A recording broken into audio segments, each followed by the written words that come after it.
What's up, everybody? Welcome into DodgerHeads, presented by DodgerBlue.com, part of the Blue Wire Podcast Network. My name is Jeff Spiegel, and today you're going to get a clip from our Sunday night live show discussing some key injury updates on Chris Taylor and Miguel Rojas, who are both potentially injured over the weekend series against the Giants. So if you missed Sunday night show, you can go back and watch it in its entirety on our YouTube or check it out via podcast on Apple, Spotify, or Google by searching for DodgerHeads. Otherwise, here is a portion of that show discussing the latest injury updates and what the Dodgers might do if, by chance, one of these guys is not able to go.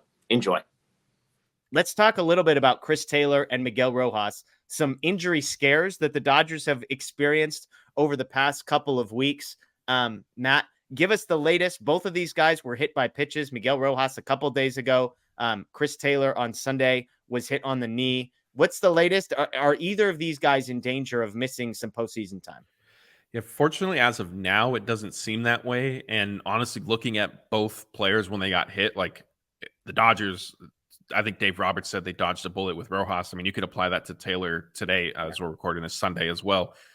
Anytime any batter player gets hit in the hand, wrist area, that's usually bad news because there's so many different bones in there and, they could easily be broken. So Rojas did have his x-rays Friday night. They came back negative. The word at that point was he was also going to undergo a CT scan the next day just to make sure there wasn't any, small fracture that an x-ray didn't potentially pick up. But I guess he was already feeling better, good enough the next day that he ended up skipping that. I don't think he had it Sunday. Obviously, Rojas didn't play in the final two games of the regular season, but the Dodgers now have 5 days off where they're going to be having workouts and inter-squad games, and they can kind of manage his workload per, kind of pain tolerance as he is able, and how much he'll participate in those. But he should be fine for the NLDS. Rojas said that himself. Chris Taylor, same thing. Hit on the knee, goes down right away. And obviously that hurts no matter what. Yeah. I think what honestly ended up saving him is that he was hit by a slider and not necessarily, a fastball right to the outside of the knee. So Chris Taylor didn't speak with media, I don't think, after Sunday's game, but Dave Roberts said that he should be fine. Blake, it's kind of a weird scenario because as you go into a game like Sunday where there's nothing to play for other than the elusive 100th win, and yet because of the way rosters are constructed, you have to throw guys out there. It's not like you have a full roster of backups. This isn't the old days when you could expand rosters to 40 and just bring in a bunch of players. I mean, it feels like with a week to go, maybe you should be able to expand rosters to 40 just so the Dodgers don't have to play any of these guys in games where they could risk getting hit. I mean, I know that sounds like a ridiculous idea, but I hated the fact that the Dodgers had to keep putting guys in the batter's box against a player on Sunday who hit 3 different players, and they had no choice but to keep throwing their best players up there. Yeah, I mean, for the playoff teams, it would be nice to have those bigger rosters, but if they were playing in a game that mattered where, say, the Giants were fighting for the playoffs and they got to face a throwaway lineup from the Dodgers, and then it ended up kicking out a team like the Marlins or the D-backs, that's disappointing for a team like that. So I think it's just better for baseball to have the stars playing and everyone playing every day. You get more competitive games. It's better for the fans. It's better for the other teams. It's more fun that way for everyone and just more fair overall. So I also didn't like the substitutions in those olden games where they would take 3.5 hour to 4 hour games because they're bringing in 17 pitchers and every pinch hitter is coming up. And yeah, it was just a lot. Just get these regular season games over with when they're meaningless and let's move on to the playoffs.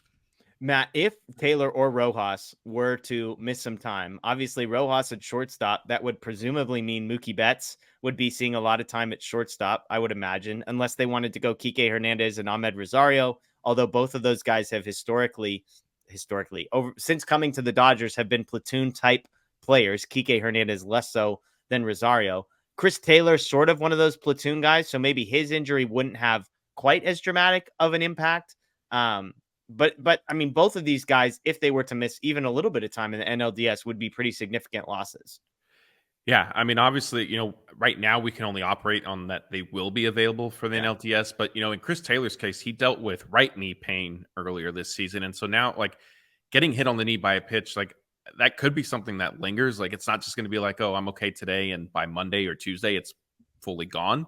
Yeah. So if he is limited, in any sort of sense, like that could make an impact. It could change things. Like players talk about, the smallest things can impact your timing and your mechanics with your swing, and it throws it off. And so that would be my concern with him. And honestly, if either Rojas or Taylor is still dealing with any sort of nagging issues, I think Taylor, like any impact to Taylor would be more costly for the Dodgers than Rojas. And just because I feel like, look, if they have to, Mookie, like if you really need to, Mookie Betts can play shortstop.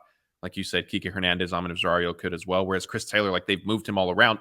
And Chris Taylor, if Rojas is dealing with some sort of hand issue, Chris Taylor is probably your backup shortstop at this point. That's true. He's been hitting very well. And Rojas, to his credit, also started swinging the bat better late in the season. But Chris Taylor has a little bit larger sample size, obviously a little bit more of a track record in October. And so, you hope that they're both available. If one or both of them are not, which again, I'm not seeing that being the case, then we're looking at, like you said earlier, is Colton Wong getting a spot on the roster? Does it open the door for, Michael Busch or Miguel Vargas to be a bat off the bench / outfielder if they need it out in left field? Like it could get kind of interesting. Like the Dodgers don't necessarily have a clear cut, okay, if, one of these two guys can't go, then this is who it definitely is, which I think we've seen a little bit in the past where like there's kind of a clear pecking order of, okay, if something happens on the bench, this is naturally who we're going to replace them with. Yeah, this is a case of it's great to have advanced straight to the NLDS. As we sit here, you've got 5 or 6 days until the Dodgers have to open the NLDS. And so if these are just bruises, which it sounds like they are, you've got plenty of time to heal, give it some rest, take some swings, simulated games to come, that kind of thing. So good news ultimately for the Dodgers on the Taylor and Rojas injury front.